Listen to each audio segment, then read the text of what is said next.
When thinking of the national parks, our mind sends us on a journey to some of the most iconic vistas in America.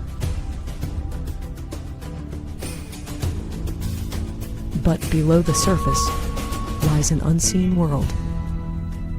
These are the cultural and scientific treasures that make up the underwater wonders of the national parks.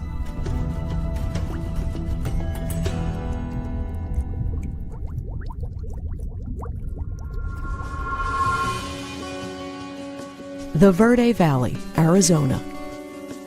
A few miles removed from the majestic cliff dwellings of Montezuma Castle lies Montezuma Well, a sacred site revered by Southwest Native American tribes that is also home to a mystery that baffles scientists and researchers to this day. In the middle of the desert, we have this very dramatic and unique landscape where there is a sinkhole here that has this tremendous aquifer underneath it that flows up and is continuously flowing, and it provides a really abundant life for all of these trees, and it truly is an oasis in the middle of the desert here in Arizona. This unspoiled environment has taken ages to form. Ancient rainwater percolated through the nearby Mogollon Rim, causing a limestone cave to erode and collapse thousands of years ago. The result? Montezuma Well, a body of water 386 feet in diameter, whose continuously flowing underground vents provide fresh water year-round. Although the well provides a wealth of scientific information for biologists as observe the stillness of the well from a viewing platform high on the rim, below the water's surface, there lies one of the most baffling environments on Earth. Years ago, I heard about Montezuma's Well, and it's quite honestly one of the most unique and bizarre diving environments I've ever been in. As you gear up, one of the more difficult things about diving here is just getting out to the middle of the well. There's this kind of 30-foot barrier of just immensely dense and very difficult to navigate weeds. All of the weeds get kind of caught around you, and if you walk, you basically sink into your waist of just muck. So you get stuck and your feet get stuck. So we tried putting on our fins and kind of, pushing through and swimming as far as we could. Once you break free of all that weeds and you get in the middle, you drop down to about 45 feet deep. And as you come to the bottom, suddenly you realize that the bottom is swirling all around you. It kind of messes with your head. It gives you kind of vertigo because it's moving and it feels like you're moving. And what we found is the bottom has these pools of liquefied sand. It's this suspended particulate that just is exactly like water. As a diver, you're hovering over this and you're looking at it, and the bottom is kind of swirling around, and then the material gets pushed to the edge, and there's bobbing wood and debris fields that are kind of out there on the edge of these pools. And then there's these bubbling sand pits that kind of continuously bubble in sometimes a violent way. And there's billions and billions of amphipods that are just crackling all around and swimming all around. It's a very bizarre and a strange environment to be in. One that I've never seen like it, and people that I've talked to who have spent many more years in the water in caves or in sinkholes have never heard anything like this at all. These suspended particulates have created what is known as a false bottom.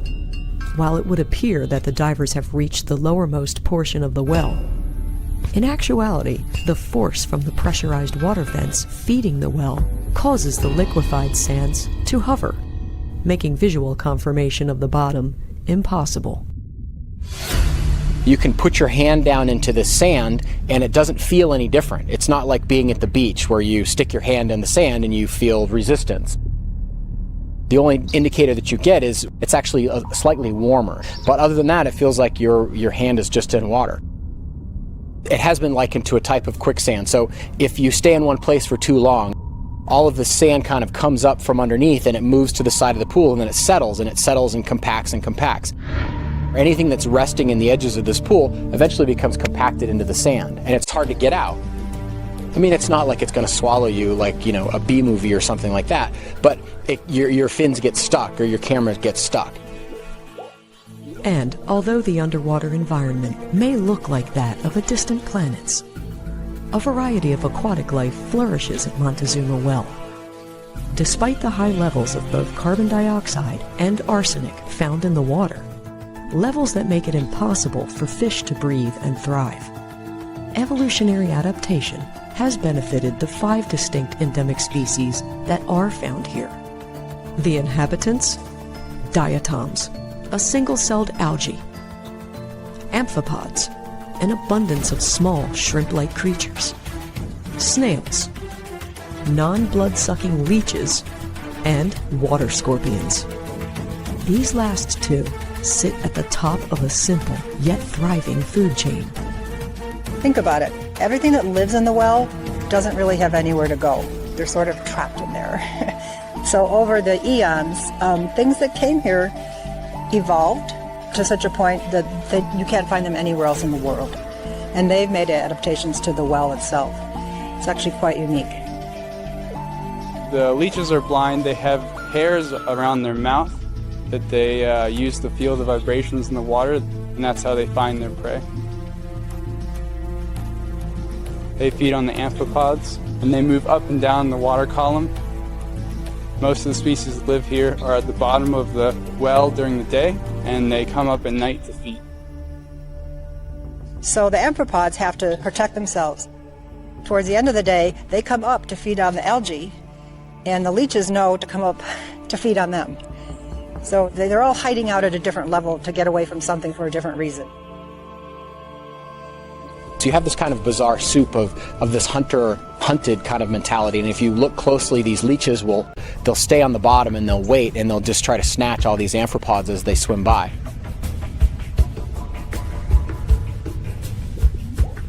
If there are other things living down there under the false bottom, you can be sure that they're probably endemic species found nowhere else in the world, and probably blind.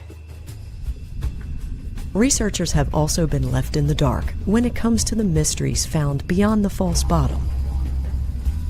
While previous national park underwater expeditions have succeeded at measuring scientific data below the liquefied sands, attempts to look beyond them and find their source have to this day been unsuccessful. With these kind of pools of liquefied sand, one of the things that we've been interested to see is there any way to penetrate through those? Is there anything below?